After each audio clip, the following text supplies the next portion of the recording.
All right, if we look at these absolute value functions, it is asking us to identify transformations in the graph of the function. If I look at this function right here, I see that a of x is equal to 2/3 times the quantity of the absolute value of x plus 1 minus 3.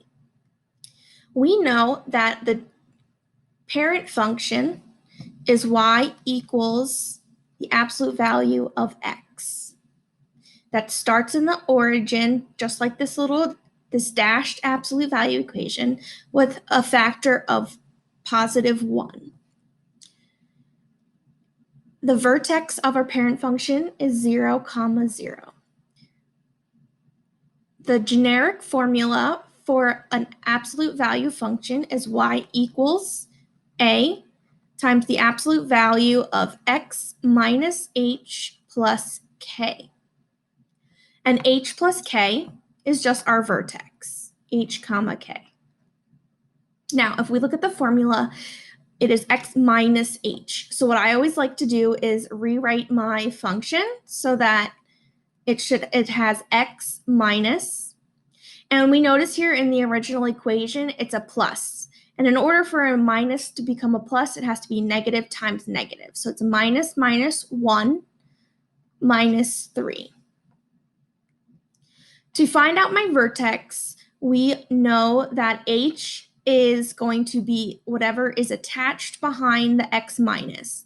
So I have x minus, I have this extra negative, and 1. So that is going to be my h value, or my x value in my vertex. The next value that we see in the back is minus 3. The formula is plus k, so I know it's plus negative 3. So that negative 3 is my y value for the vertex. So if I look at my graph, I know my vertex is either the minimum or the maximum value of this function. So I'm going to go left 1 and down 3. So my vertex starts at negative 1, negative 3. This x value will indicate my axis of symmetry. So there's going to be this imaginary vertical line axis of symmetry, which is x equals negative 1. So my AOS is negative, x equals negative 1. Now, for my transformations, since my vertex moved from 0, 0 to negative 1, negative 3, I know it had a horizontal transformation because it went left 1 unit. And it also has a vertical transformation because it went down 3 units. Okay? The next thing we need to identify is to see if there's any dilations or reflections. Looking at this example, I have that the slope or the factor is 2/3. That tells me that it's stretching with a factor of up 2. So for my vertex, I'm going to go up 1, 2 boxes and write 1, 2, 3. Go up 2, write 3. And you can keep doing that. And then you're going to graph the reflection. I'm going to go up 2, but now I'm going to go left 3. Up 2, left 3. And once you have that, you can connect your points. Recommend you use a ruler or the line tool. Now that we have our absolute value graphed, we do notice that our parent function has a factor of 1 over 1. And our factor here was 2 over 3. That tells me that it got flatter. So it compressed a little bit. It was between 0 and 1. So I did have a dilation.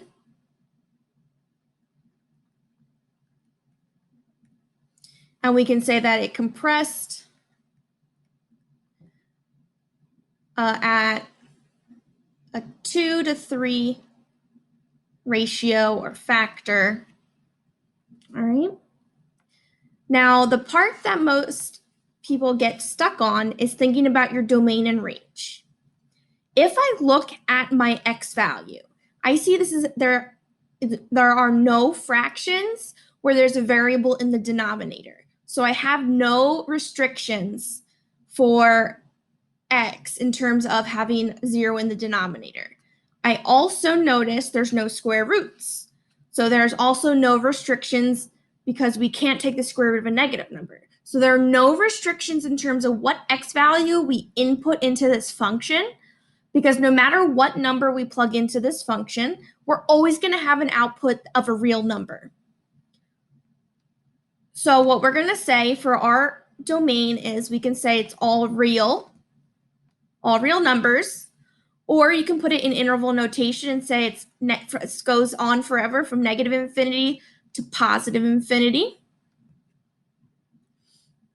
And those are the two main options of how to illustrate your domain.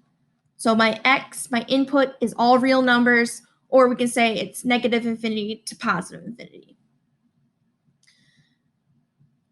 Looking at your range, we're talking about our y values. So we're talking about the vertical axis, our y-axis here. What x values are included in this function? So if I look at my graph, we know our vertex starts right at -1, -3. So if I look at my vertex right there, the y value starts at -3. So I can say that y is going to be greater than or equal to -3. We have a closed circle at -3, so I can use a bracket, -3, comma. Now, if you notice, our function has a positive factor, which means that it goes up. So at my vertex, this is the smallest value that I can have.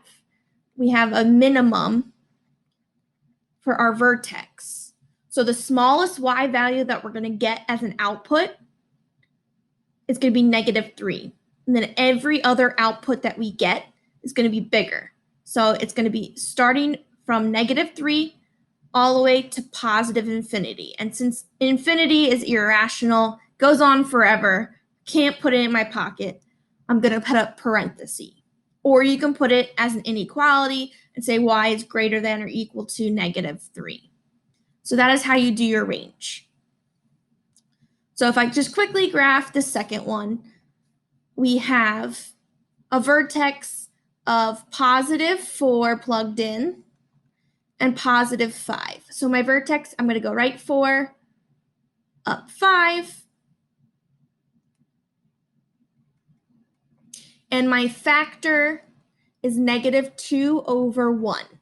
So if I graph this, I'm going to go down 2, right 1, down 2, right 1, and you could keep following that. And then you're going to go down 2 and left 1, down 2 and left. I'm graphing the reflection of my factor now. And I'm just going to keep going. And to look at our transformations, we know we moved right 4 units, so that's a horizontal transformation. And we went up 5, so that is a vertical transformation. Since our factor was 2, it was bigger than 1, then I know it stretched from 2 to 1.